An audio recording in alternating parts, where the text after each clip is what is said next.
যে দুটো রাষ্ট্র হবে, কিন্তু সেই চুক্তি ইসরায়েল পরবর্তীতে আর মানে নাই। না মানার পরে এখন যে পরিস্থিতি হয়েছে, এই পরিস্থিতিতে এই যে ঘটনাটা বললাম যে একটা ইসরায়েল এবং ফিলিস্তিন স্বাধীন রাষ্ট্র, দুটো স্বাধীন রাষ্ট্র আন্তর্জাতিকভাবে মেনে নেয়ার যে বিষয়টি কি বললাম, সেটা যদি হয়ও তাহলে কি হবে? আজকের মূল আলোচনাই হচ্ছে এটা, যে যদি একটা স্বাধীন ফিলিস্তিন রাষ্ট্র হয় তাহলে কি হবে।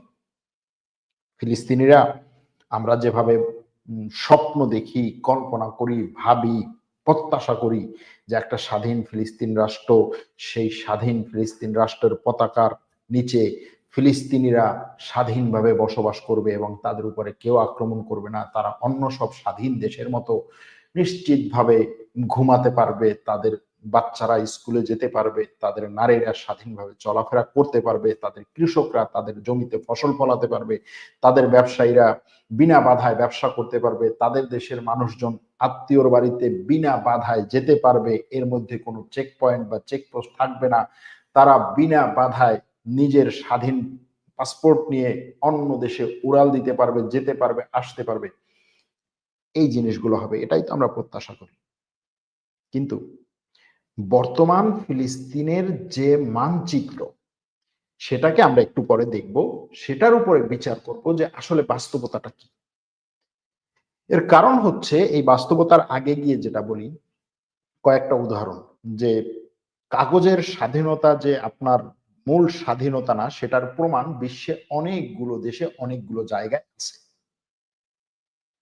এক জ্বলন্ত দৃষ্টান্ত, আজারবাইজানের নাগর্নো কারাবাখ অঞ্চলটি আন্তর্জাতিকভাবে জাতিসংঘ এবং আন্তর্জাতিক বিশ্বের যতগুলো অর্গানাইজেশন আছে সবার দ্বারা স্বীকৃত একটা আজারবাইজানের ভূখণ্ড, কিন্তু গত ৩০ বছর সেই ভূখণ্ড আজারবাইজানের অধীনে ছিল না।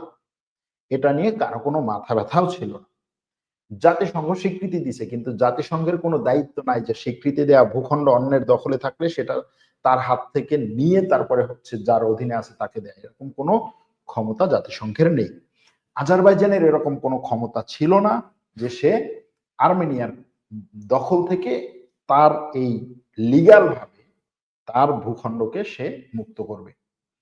পরবর্তীতে আজারবাইজান যখন তুরস্ক এবং পাকিস্তানের সহায়তায় এই ভূখণ্ড মুক্ত করতে গেল, তখন সারা বিশ্ব আজারবাইজানের উপরে ঝাঁপিয়ে পড়লো যে তুমি আর্মেনিয়াদের হত্যা করছো, তুমি অবৈধভাবে সেখানে ঢুকতেছো, অথচ সব আন্তর্জাতিক আইনে কিন্তু জায়গাটাকে আজারবাইজানের বৈধ ভূমি হিসেবে দেখাচ্ছে। দ্বিতীয় আরেকটা উদাহরণ, কাশ্মীর। কাশ্মীর হচ্ছে একটা অমীমাংসিত সমস্যা পাকিস্তান এবং ভারতের মধ্যে, আন্তর্জাতিকভাবে অমীমাংসিত, এটা কোনো দেশের অধীনে না।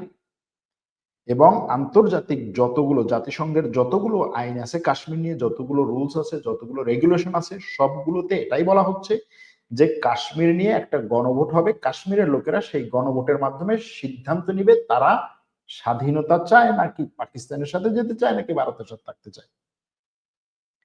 সেটা মেনে নিয়েছে সব দেশ, কিন্তু বাস্তবে দেখা যাচ্ছে যে কাশ্মীরিরা পুরোপুরি পরাধীন। এবং এই প্রায় ৮০ বছর হয়ে যাচ্ছে তাদের সেই যে প্রতিশ্রুত তাদের যে গণভোট, সেটা হচ্ছেই না। আরো একটা উদাহরণ, আন্তর্জাতিকভাবে কসোভো একটা স্বাধীন দেশ, কিন্তু তারপরেও কসোভোর মানুষজন স্বাধীনভাবে চলাচল করতে পারে না। এখনো পর্যন্ত সার্বিয়ারা অনেক জায়গা দখল করে রেখেছে, বা সেই জায়গাগুলোতে তারা কসোভোর স্বাধীনতা মেনে নিচ্ছে না। এরকম বহু ঘটনা আছে। যাই হোক, কেন এই কথা বলছি, আমরা এখন যে ম্যাপটা দেখাবো আপনাদের, এই ম্যাপের মাধ্যমে ফিলিস্তিনের বাস্তব পরিস্থিতি দেখাবো। ফিলিস্তিনের বাস্তব পরিস্থিতি কি সেটা